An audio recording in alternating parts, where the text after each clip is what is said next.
Tuhan telah berfirman, dari gelap terbit terang yang bersinar.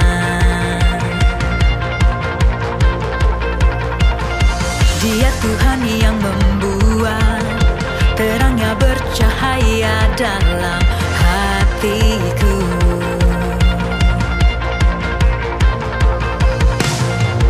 Kebenaran-Mu yang membawa hidupku.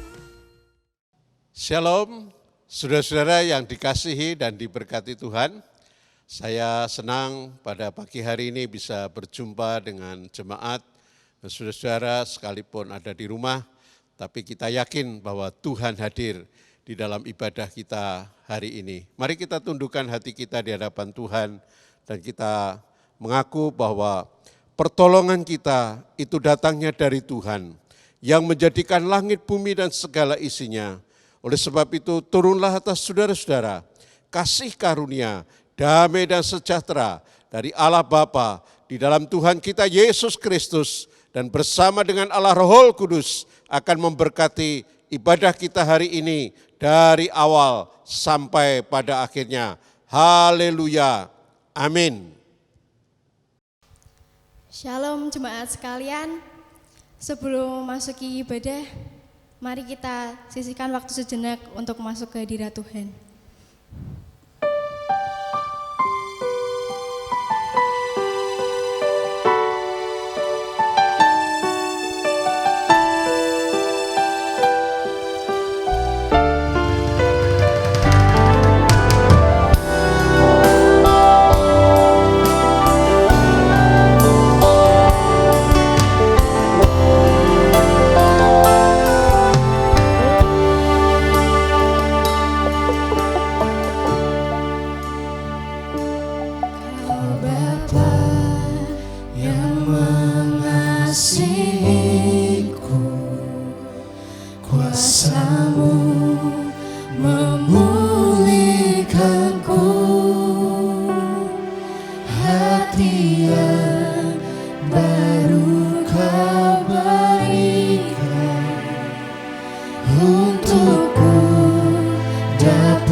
Rasakan hadirat Tuhan. Haleluya. Kami sembah. Mari Bapak Ibu Saudara sekalian, kita datang di hadapan Tuhan untuk menyembah Dia, mengagungkan, meninggikan. Haleluya. Berikan hati kita untuk menyembah, mengagungkan nama Yesus.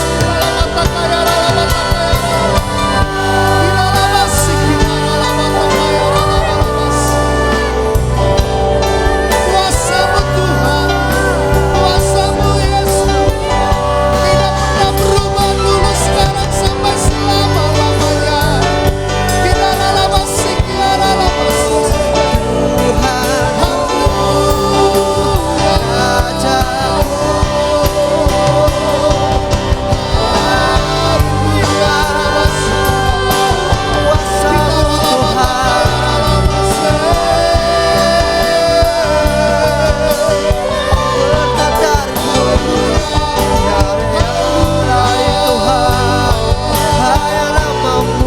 Glory bagi Engkau Yesus Tuhan. Glory bagi Engkau Yesus Tuhan. Hosana, Hosana bagi Engkau Tuhan.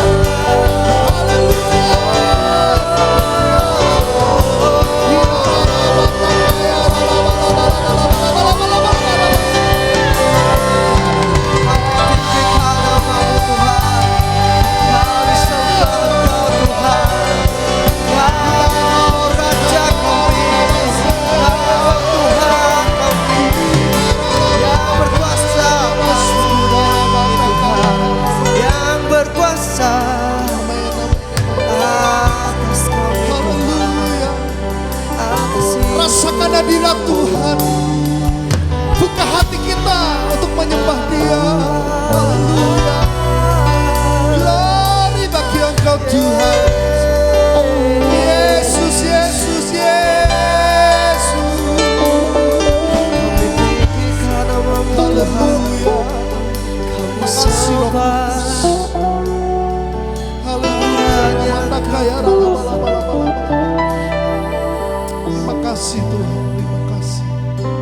Terima kasih Roh Kudus. Haleluya. Amin. Mari kita tinggikan Dia, agungkan nama Dia. Haleluya, datanglah dan bertahtalah. Puji Tuhan. Glory bagi Engkau Yesus Tuhan.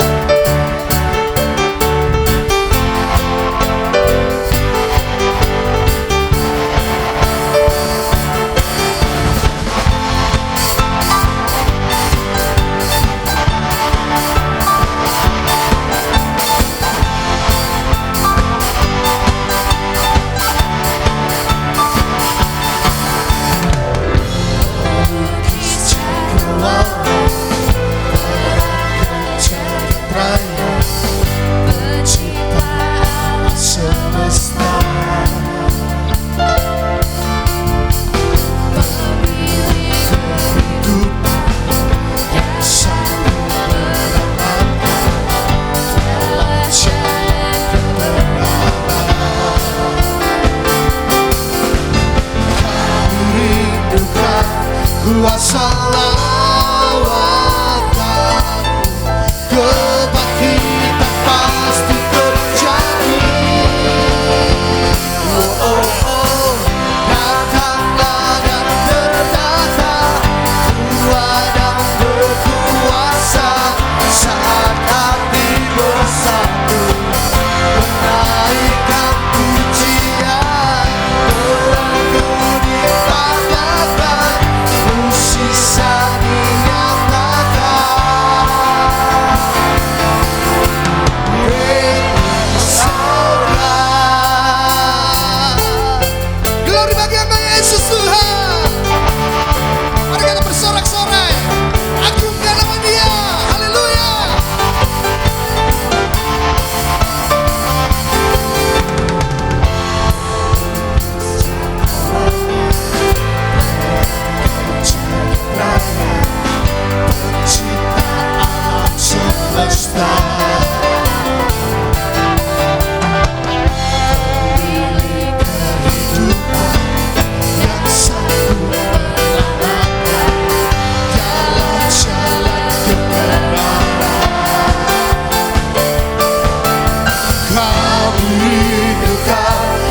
kuasa lawatanmu,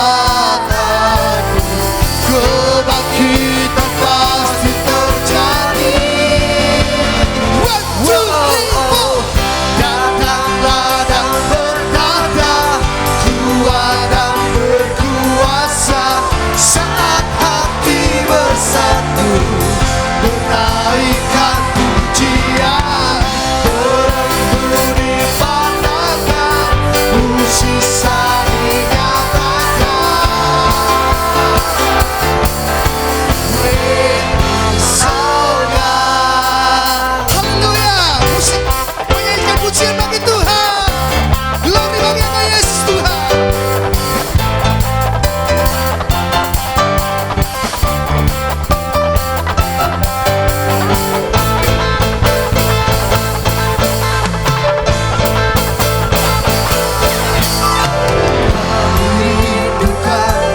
Kuasa lawatanmu, kebangkitan pasti terjadi. Datanglah dan bertata, kuat dan berkuasa, saat hati bersatu, menaikkan pujian, berembun dipatahkan, musisa dinyatakan. Ready saudara. Haleluya. Berikan sorak-sorai yang meriah bagi Allah kita. Ready saudara. Haleluya. Puji Tuhan. Puji Tuhan, kita akan siapkan hati kita untuk datang di hadapan Tuhan, untuk dengar-dengaran akan kebenaran firman-Nya. Haleluya. Mari kita siapkan hati kita. Bila firman yang ditaburkan menjadikan rema dalam kehidupan kita. Haleluya. Kau sempurna dalam rencanamu dan karyamu. Ku serahkan hidupku,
Jemaat yang dikasihi Tuhan, mari kita hari ini kembali bersama-sama untuk bergumul dengan firman Tuhan, dan kita percaya bahwa firman yang kita dengarkan, yang kita renungkan pasti akan memberikan kekuatan di dalam kehidupan kita. Masih bersama saya, kita akan baca di dalam kitab Yehezkiel pasal yang ke-36 ayat 26 dan ayat yang ke-27. Yehezkiel pasal yang ke-36 ayat 26 sampai ayat yang ke-27 yang berbunyi demikian.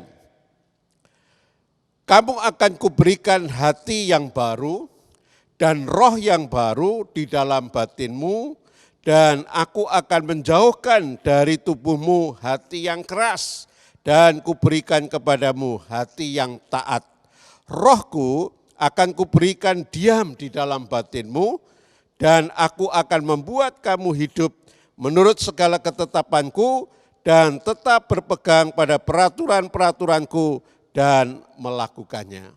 Mari jemaat kita datang kepada Tuhan di dalam doa, kita minta Tuhan memberkati. Bapa kami yang di sorga, kami bersyukur untuk hari ini Tuhan masih memberikan kami kesehatan, kekuatan, damai sejahtera. Tuhan, kami bersyukur karena Engkau menyertai akan setiap jemaat-Mu, setiap anak-anak-Mu. Tuhan, Engkau mencukupi segala apa yang mereka butuhkan, apa yang mereka perlukan. Dan hari ini kami boleh beribadah kepada Tuhan, sekalipun lewat online, kami ada di rumah masing-masing, tapi kami percaya Tuhan hadir, Tuhan bersama kami. Oleh sebab itu Tuhan, berkatilah ibadah kami pada hari ini, untuk kami boleh bersekutu dengan Tuhan, dan berfirmanlah buat kami supaya kami kuat, supaya kami teguh, supaya kami bisa menghadapi segala sesuatu bersama dengan Tuhan. Bapa, berkati firman-Mu yang sudah kami baca, dan kami bersyukur untuk segala anugerah, rahmat, dan kemurahan Tuhan. Di dalam berkat nama Tuhan Yesus Kristus, hamba berdoa dan bersyukur. Haleluya. Amin. Saudara-saudara yang dikasihi Tuhan, saya percaya kita akan dikuatkan Tuhan, kita akan selalu disertai, oleh karena itu kita tidak perlu takut, tidak perlu khawatir.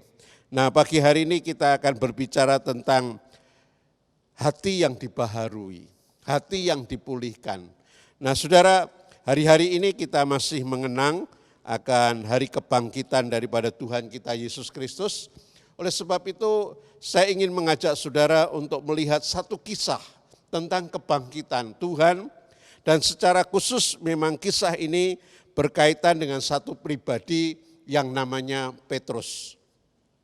Kalau kita baca di dalam Yohanes pasal 21 ayat 15 sampai ayat yang ke-19, maka di sana kita menemukan satu kisah yang sangat menarik. Satu kisah yang tentunya bagi Petrus adalah sesuatu yang sangat berarti dalam kehidupannya. Kenapa? Karena di saat itulah, setelah dia semalam-malaman gagal mencari ikan, dan Tuhan berkati dengan ikan yang begitu luar biasa, mereka sarapan, Tuhan yang sudah bangkit menemui mereka, dan secara khusus Tuhan berbicara pribadi kepada Petrus. Dan ini sangat menarik kalau kita pelajari. Dan ini sangat berarti bagi seorang pribadi yang namanya Petrus. Kenapa?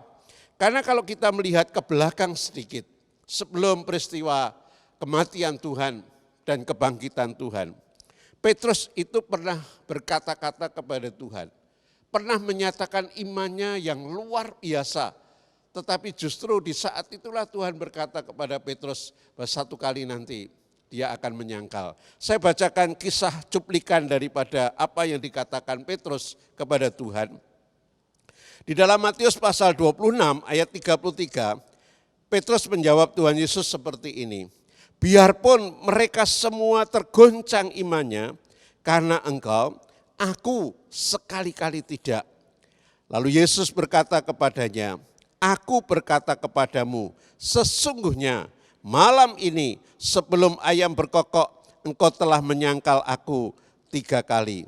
Kata Petrus kepada Tuhan Yesus, sekalipun aku harus mati bersama-sama dengan engkau, aku takkan menyangkal engkau. Semua murid yang lain pun berkata demikian. Ayat 74 dikatakan demikian. Maka mulailah Petrus mengutuk dan bersumpah, aku tidak kenal orang itu. Artinya aku tidak kenal Yesus. Dan pada saat itu berkokoklah ayam. Nah saudara, satu kisah yang menarik.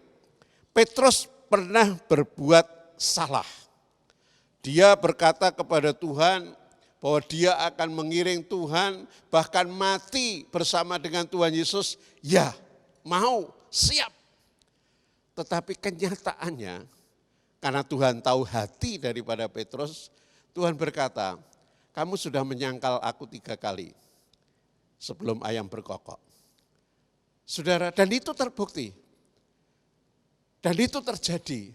Petrus bersumpah, aku tidak kenal Tuhan. Aku tidak kenal Yesus. Maka pada saat Tuhan melihat Petrus, Petrus menangis. Dia sadar, dia tahu, aku salah, aku berdosa. Nah saudara, ini masalah besar bagi Petrus. Sekalipun Tuhan akhirnya kan tidak menolak. Pada waktu dia mencari ikan di Danau Galilea, Yesus ada di sana. Yesus juga memberikan sarapan kepada Petrus. Yesus juga berbicara biasa, tidak menyinggung masalah apa yang pernah dilakukan oleh Petrus. Tapi saya yakin bahwa ini bagi Petrus pribadi adalah masalah yang serius. Kalau mau jujur, dia pasti gelisah. Dia pasti ada rasa takut dengan Tuhan, ada rasa segan. Aku sudah ngomong, tapi kenyataannya aku tidak setia. Kenyataannya aku tidak taat. Saudara, kisah ini benar-benar sangat berarti bagi Petrus. Lalu di tepi Danau Galilea itulah, secara pribadi Tuhan berkata-kata dengan Petrus. Dan kalau saudara baca itu sangat menarik. Petrus, anak Yohanes, apakah engkau mengasihi aku lebih daripada mereka itu? Wow, ini sesuatu yang sangat dalam saudara. Karena Petrus mengalami. Dan pertanyaan Tuhan ini begitu luar biasa. Begitu menyentuh hatinya. Nah oleh karena itu pada kesempatan hari ini kita akan belajar dari perkataan Tuhan Yesus dengan Petrus. Bagaimana sikap Petrus kepada Tuhan, bagaimana sikap Tuhan kepada Petrus sungguh menarik untuk kita pelajari. Nah saudara, perikop ini berbicara tentang kasih yang memulihkan. Hati yang dipulihkan, hidup yang dibaharui, khususnya Petrus. Nah oleh karena itu saudara sekalian, biarlah kita belajar tentang kasih dari kisah ini.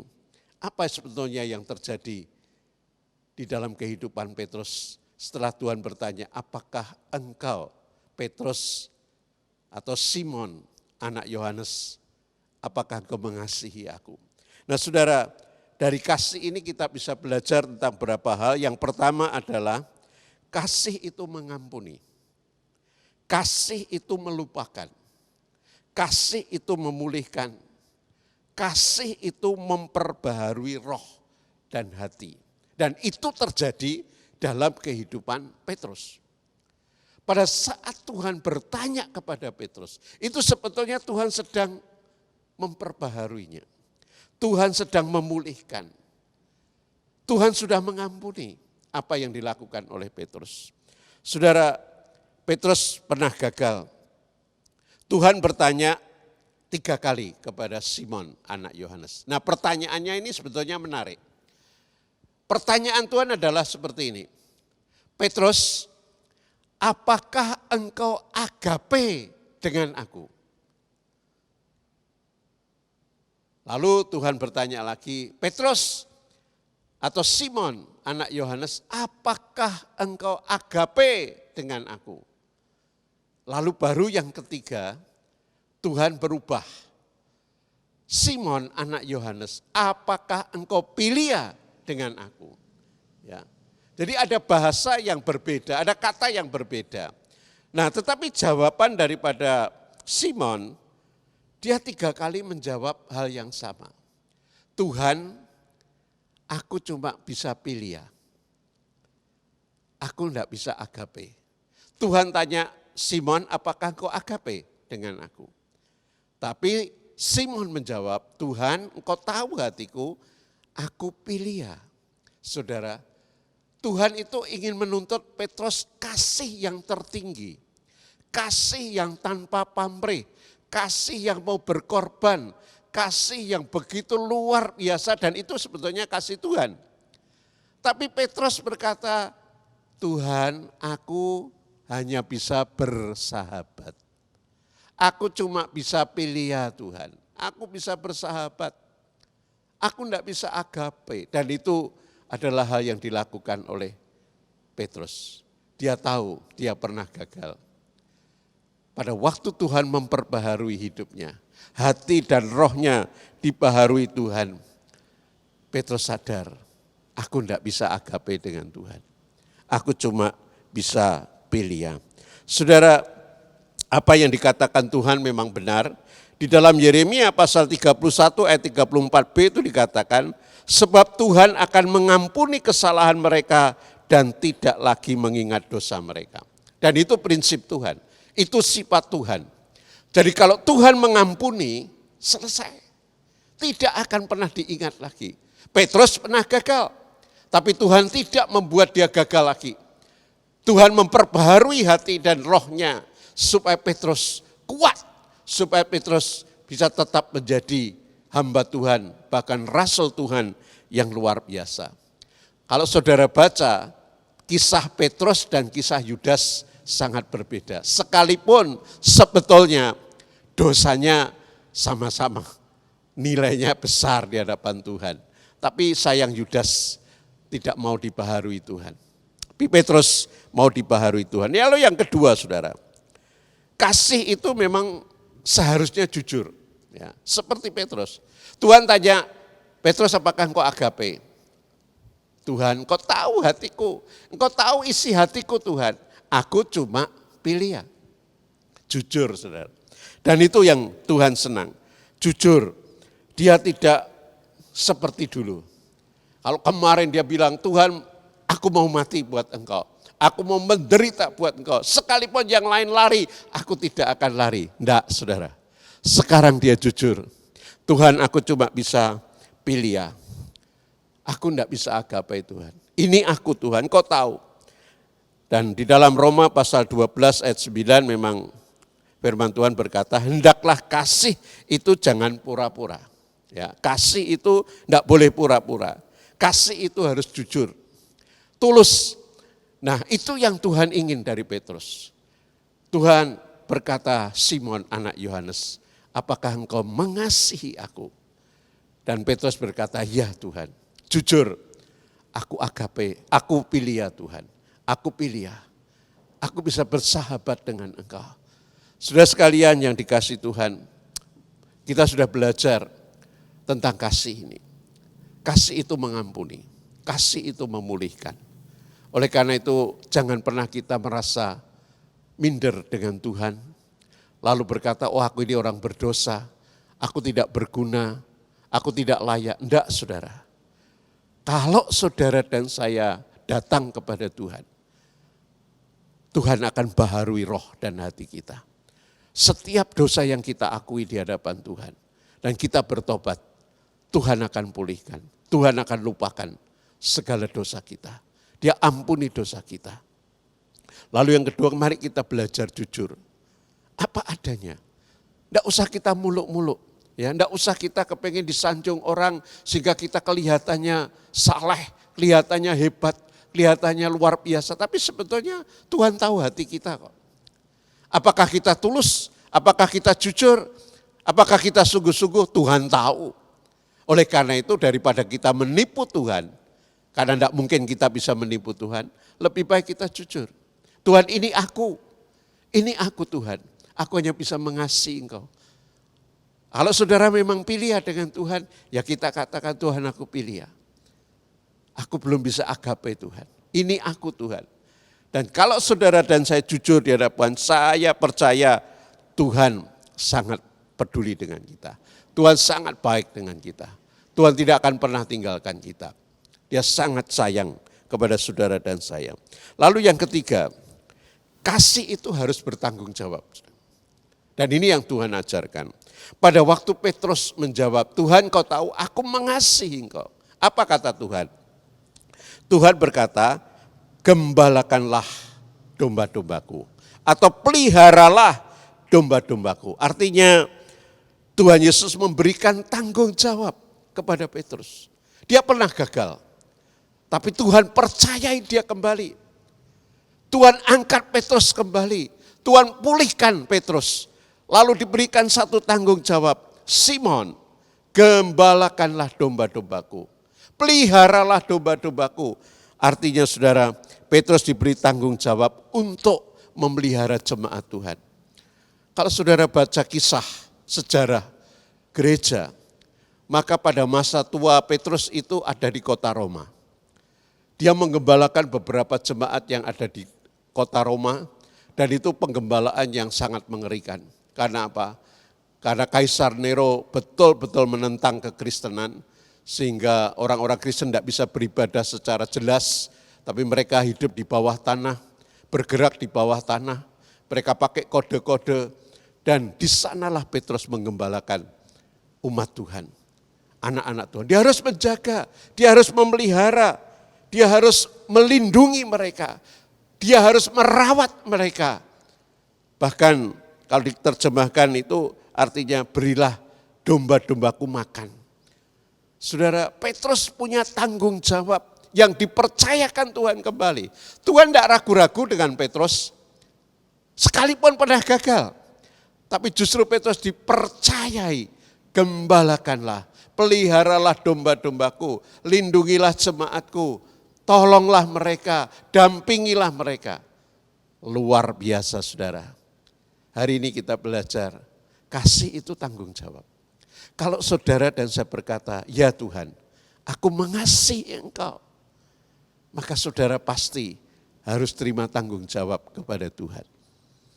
Paling tidak sesuai dengan teks ini, gembalakanlah domba-dombaku, peliharalah mereka, jagalah mereka, lindungilah mereka. Mari saudara, kita belajar untuk menjaga hidup kita, menjaga keluarga kita, melindungi keluarga kita, melindungi sahabat-sahabat kita, keluarga kita di dalam jemaat.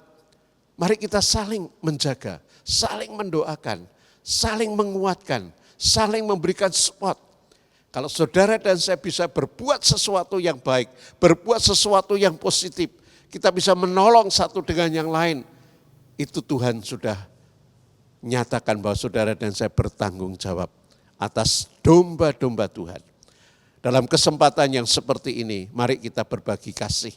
Mari kita berbagi apa yang bisa kita bagikan kepada saudara-saudara yang lain.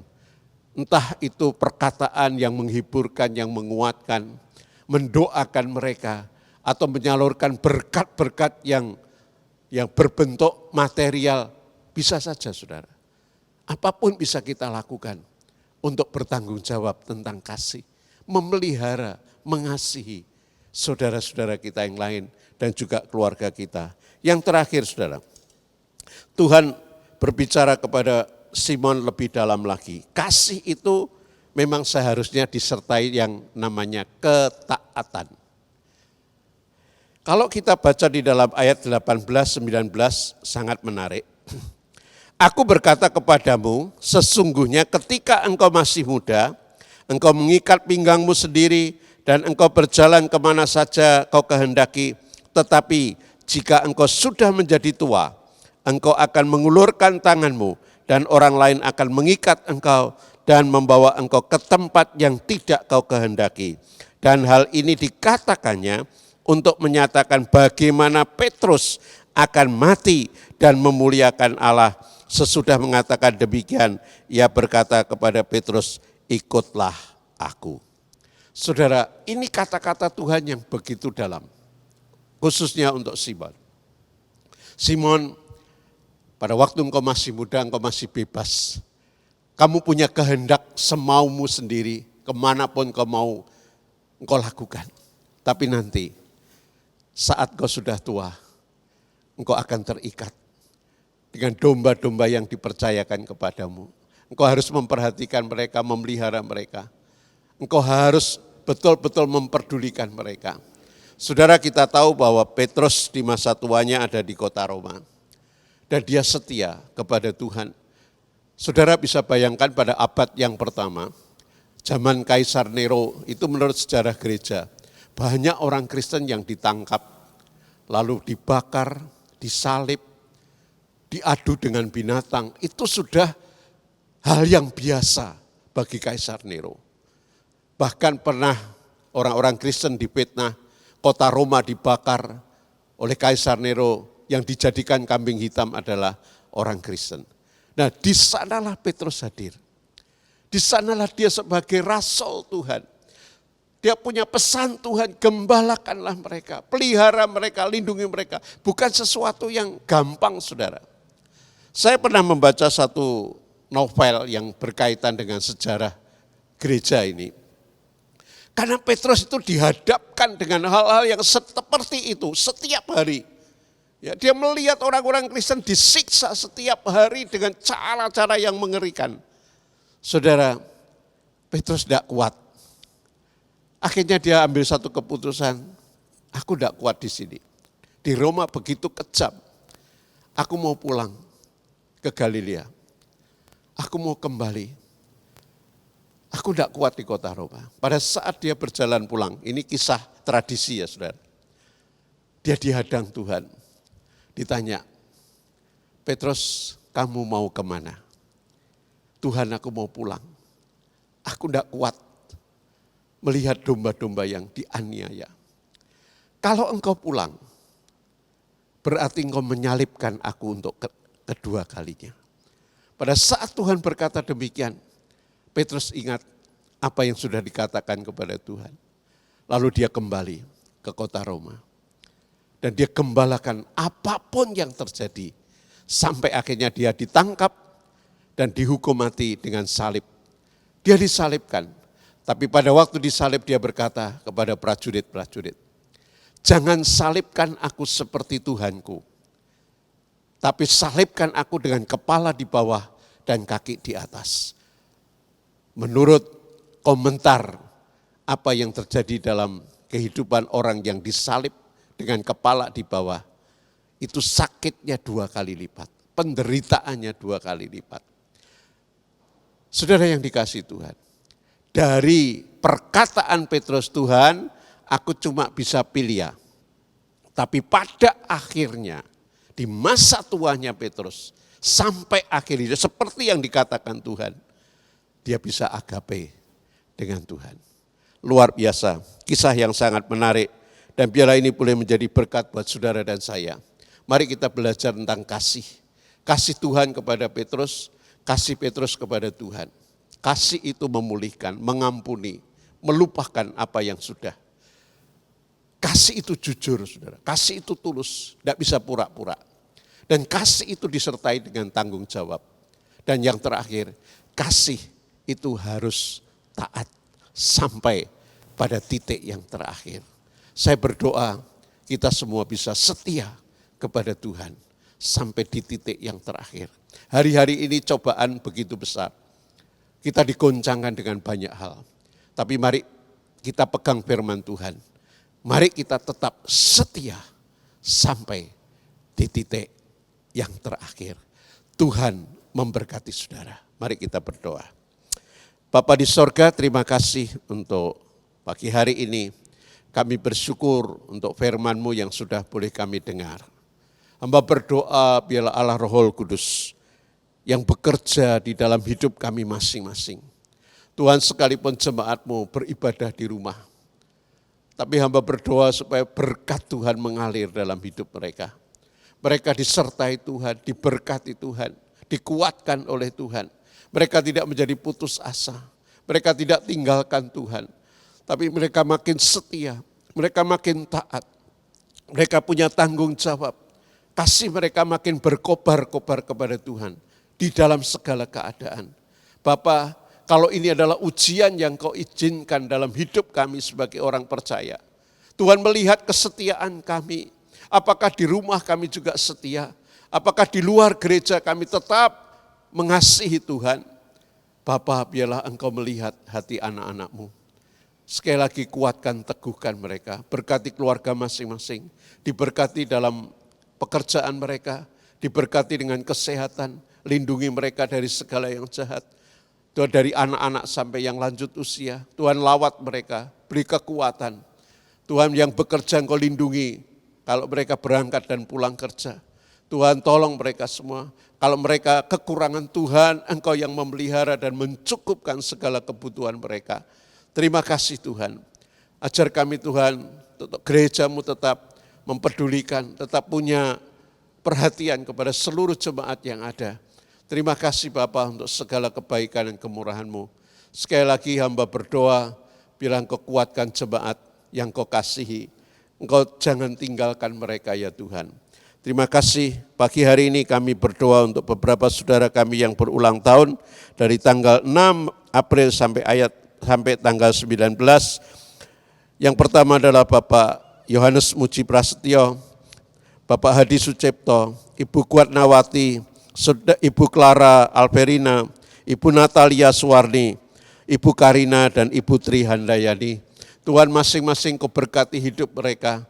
Di saat mereka berbahagia, biarlah mereka tetap ingat akan Tuhan, ingat kasih Tuhan. Pimpin perjalanan mereka ke depan, buat mereka berhasil, buat mereka sukses. Tuhan, bersama keluarga mereka, diberkati mereka oleh Tuhan. Terima kasih Bapa untuk berkat dan kemurahan-Mu. Kami tetap berdoa untuk Indonesia. Berkati Indonesia Tuhan, untuk menghadapi tantangan, bahkan cobaan seperti ini. Supaya Indonesia, para pemimpinnya punya kebijakan yang tepat. Tuhan, para dokter, para medis, mereka bekerja dengan keras. Tuhan, berikan hikmat, Tuhan beri penanganan yang luar biasa. Lindungi mereka, beri kekuatan, kesehatan sama keluarga mereka. Saudara-saudara yang kena sakit ini juga Tuhan kuatkan, teguhkan, agar mereka juga boleh pulih dan sehat. Terima kasih Tuhan, kami semua rakyat, supaya kami juga tahu diri, sadar diri untuk menjaga diri masing-masing, supaya tetap sehat, tetap baik, mengikuti peraturan-peraturan yang ada. Terima kasih Bapa, kami mengucap syukur untuk semua pertolongan kebaikan Tuhan. Kami tahu Tuhan, waktunya akan datang, semuanya akan selesai, karena Tuhan yang campur tangan. Tuhan, beri kami kekuatan, beri kami tetap punya pengharapan. Kami bersyukur untuk anugerah dan kemurahan-Mu. Sekali lagi hamba berdoa, sekalipun ibadah melalui online, kami berdoa supaya tetap berjalan dengan baik dan semua jemaat diberkati. Terima kasih Tuhan, hamba mengucap syukur untuk segala kemurahan dan kebaikan Tuhan. Mari jemaat kita bangkit berdiri dan kita akan terima berkat Tuhan karena Dia mengasihi kita. Dia tidak pernah meninggalkan kita. Dimanapun kita ada, Dia ada bersama kita karena Dia mengasihi saudara dan saya. Anugerah, damai dan sejahtera dari Allah Bapa kita, kasih yang melimpah dari Tuhan kita Yesus Kristus bersama dengan Allah Roh Kudus akan memberkati kita, melindungi kita, menyertai kita dari hari ini sampai selama-lamanya di dalam berkat nama Tuhan Yesus Kristus. Haleluya. Amin.